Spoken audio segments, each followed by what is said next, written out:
Every state government, ప్రతి రాష్ట్ర ప్రభుత్వం షెల్ ప్రిపేర్ చేసి నోటిఫై చేయాలి. ఏంటది? ఏ witness protection scheme for the state. అంటే ఒక రాష్ట్రానికి సంబంధించిన ఒక విట్నెసెస్ ని ప్రొటెక్ట్ చేయడం కోసం ప్రతి రాష్ట్ర ప్రభుత్వం ఒక విట్నెస్ ప్రొటెక్షన్ స్కీమ్ అనేది తయారు చేయాలి. With a view to ensure protection of witnesses. అంటే విట్నెస్లను ప్రొటెక్ట్ చేయడం కోసం రాష్ట్ర ప్రభుత్వం ఆ చర్యలు చేపట్టాలని బిఎన్ఎస్ఎస్ లో రాష్ట్ర ప్రభుత్వానికి ఆ బాధ్యత ఇవ్వడం జరిగింది. సో ఈ బిఎన్ఎస్ఎస్ అనేవి క్రిమినల్ చట్టాలు చేసేది అనేది మనకి కంకరెంట్ లిస్ట్ లో ఉంటుంది, షెడ్యూల్ 7 ఆఫ్ ద కాన్స్టిట్యూషన్ లో. సో అది సెంట్రల్ గవర్నమెంట్ చేస్తుంది, తర్వాత సబ్సిక్వెంట్ గా స్టేట్ గవర్నమెంట్ కూడా దాని మీద ఏమైనా చట్టాలు చేసుకునే అవకాశాలు ఉంటాయి. సో ఇప్పుడు దీనిలో సెంట్రల్ గవర్నమెంట్ చేసిన ఈ చట్టానికి, యూనియన్ పార్లమెంట్ అన్నాను సెంట్రల్ గవర్నమెంట్ కన్నా, సో పార్లమెంట్ చేసిన ఈ చట్టానికి రాష్ట్ర ప్రభుత్వం ఒక విట్నెస్ ప్రొటెక్షన్ స్కీమ్ నోటిఫై చేసి చేయాల్సిన అవసరం ఉంటుంది. ఈ బిఎన్ఎస్ఎస్ చట్టం వచ్చిన తర్వాత ఈ విట్నెస్ ప్రొటెక్షన్ స్కీమ్ ఎట్లా ఉండాలి ఏంటనేది కూడా already ministry of home affairs వారు 2018లోనే విట్నెస్ ప్రొటెక్షన్ స్కీమ్ కింద ఎలా ఉండాలి, ఏం కేటగిరీస్ వాళ్ళని ప్రొటెక్ట్ చేయాలి, దాని మానిటరింగ్ ఎలా ఉండాలి, దాని రీలొకేషన్ ఆఫ్ విట్నెస్, ఎక్కడైనా ఒక విట్నెస్ కి భయాందోళనమైన సిచ్యువేషన్ ఉంది లేదా విట్నెస్ అక్కడ సేఫ్ అవ్వలేడు అని అనుకున్నప్పుడు ఎలా రీలొకేషన్ చేయాలి, కాన్ఫిడెన్షియాలిటీని ఎలా ప్రిజర్వ్ చేయాలి, అంటే వాళ్ళ ఐడెంటిటీ అన్నా దాయాలి లేదా ప్రొటెక్షన్ అన్నా ఇవ్వాలి, వాళ్ళకి విట్నెస్ ఇవ్వాలి అనేది ఆల్రెడీ ఒక విట్నెస్ ప్రొటెక్షన్ స్కీమ్ 2018 ద్వారా ఒక మినిస్ట్రీ ఆఫ్ హోమ్ అఫైర్స్ వారు కొన్ని గైడ్ లైన్స్ ప్రిస్క్రైబ్ చేయడం జరిగింది. గైడ్ లైన్స్ అని చెప్పడం కానీ ఒక స్పెషల్ స్టాచ్యూట్ లాగా తీసుకురావడం జరిగింది. అంటే షార్ట్ టైటిల్ ఉంది, కమెన్స్మెంట్ అన్నీ ఉన్నాయి, దీనిలో డెఫినేషన్స్ ఉన్నాయి. దీన్ని భారతీయ న్యాయ శిక్షా సంహితలో బిఎన్ఎస్ లో సెక్షన్ 398 కింద every state government shell prepare and notify witness protection scheme for the state with view to ensure protection of witnesses అని ఇవ్వడం జరిగింది.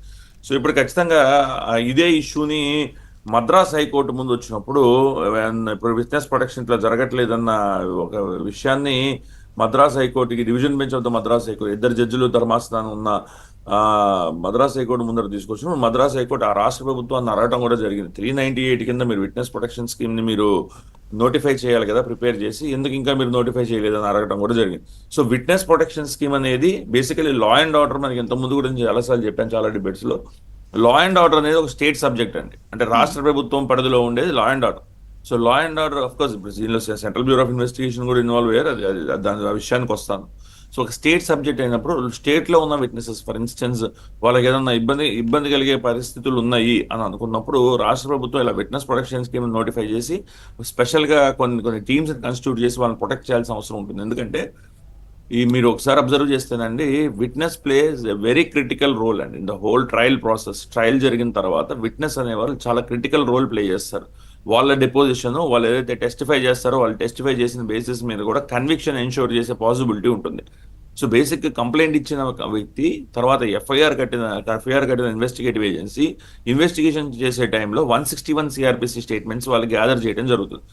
చేసిన తర్వాత ఎవరెవరి దగ్గర అయితే 161 సిఆర్పిసి స్టేట్మెంట్స్ తీసుకున్నారో వాళ్ళందరినీ న్యాయస్థానం ముందు ప్రవేశపెట్టడం జరుగుతుంది. న్యాయస్థానం ముందు కూడా వాళ్ళు ఇచ్చిన స్టేట్మెంట్స్ వాళ్ళకి కన్ఫర్మ్ చేస్తూ సో వాళ్ళు మళ్ళీ అన్న స్టేట్మెంట్ ఇవ్వాలనుకుంటే ఇవ్వచ్చు, వాళ్ళ కన్ఫెషన్ కూడా ఇవ్వచ్చు అండర్ 164 సిఆర్పిసి కింద. ఇప్పుడు కొత్త చట్టంలో బిఎన్ఎస్ఎస్ లో వేరే సెక్షన్ ఉంటుంది, వెరిఫై చేస్తాం. సో బేసికల్లీ దీని పర్పస్ ఏంటంటే ఒక విట్నెస్ ఇండిపెండెంట్ గా వితౌట్ ఫియర్ తన యొక్క టెస్టిమోనీ ఇవ్వగలిగే అవకాశం ఉండాలి అనేది విట్నెస్ ప్రొటెక్షన్ స్కీమ్ యొక్క ఉద్దేశం. మరి అది కేసులో జరగట్లేదంటే రాష్ట్ర ప్రభుత్వం ఇంకా, నేను ఇప్పుడు వెరిఫై చేసిన లిమిటెడ్ స్కోప్ లో, అంటే జస్ట్ ఒక 15-20 నిమిషాల నుంచి నేను వెరిఫై చేస్తాను. దానిలో అయితే మరి ఆంధ్రప్రదేశ్ రాష్ట్ర ప్రభుత్వం విట్నెస్ ప్రొటెక్షన్ స్కీమ్ ఇంకా పెట్టారా లేదా అనేది నాకు ఇంకా డౌట్ ఉంది. ఎందుకంటే బిఎన్ఎస్ఎస్ కూడా కొత్తగా వచ్చిన చట్టం కాబట్టి దాన్ని అమల్లో పెట్టడానికి విట్నెస్ ప్రొటెక్షన్ స్కీమ్ ఖచ్చితంగా తీసుకొని రావాలి. ఇప్పుడు ఈ కేసుని కనుక రెఫరెన్స్ పాయింట్ గా తీసుకుంటే సో ఖచ్చితంగా ఈ రోజు రాష్ట్ర ప్రభుత్వం మీద బాధ్యత కూడా ఉంటుంది, రాష్ట్ర ప్రభుత్వం కూడా తీసుకొస్తుందని నేను భావిస్తున్నాను. ఇంకా రాష్ట్ర ప్రభుత్వం నోటీస్కి వెళ్ళి ఉండదు. సో ఈ డిబేట్ ద్వారా రాష్ట్ర ప్రభుత్వం నోటీస్కి తీసుకురావాల్సిన పరిస్థితి ఉన్నది కాబట్టి తీసుకొస్తున్నాను. సెక్షన్ 398 ఆఫ్ ది బిఎన్ఎస్ఎస్ కింద రాష్ట్ర ప్రభుత్వం యొక్క లయబిలిటీ ఉంది, రెస్పాన్సిబిలిటీ ఉంది, they are accountable for the provision కాబట్టి సో వాళ్ళకి విట్నెస్ ప్రొటెక్షన్ స్కీమ్ తీసుకురావాలి. ఇదిలా ఉంటుంది. రెండోది, ఇందాక మన ప్యానలిస్ట్ ఒకరు మాట్లాడుతూ దీనిలో సెంట్రల్ బ్యూరో ఆఫ్ ఇన్వెస్టిగేషన్ వారు జగన్మోహన్ రెడ్డి గారిని ఇంకా ఎందుకు విచారణకు పిలవలేదు అన్నారు. సో నేనేం చెప్తానంటే జగన్మోహన్ రెడ్డి గారిని విచారణ పిలవటం ఇదంతా సెంట్రల్ బ్యూరో ఆఫ్ ఇన్వెస్టిగేషన్ ఒక వన్ ఆస్పెక్ట్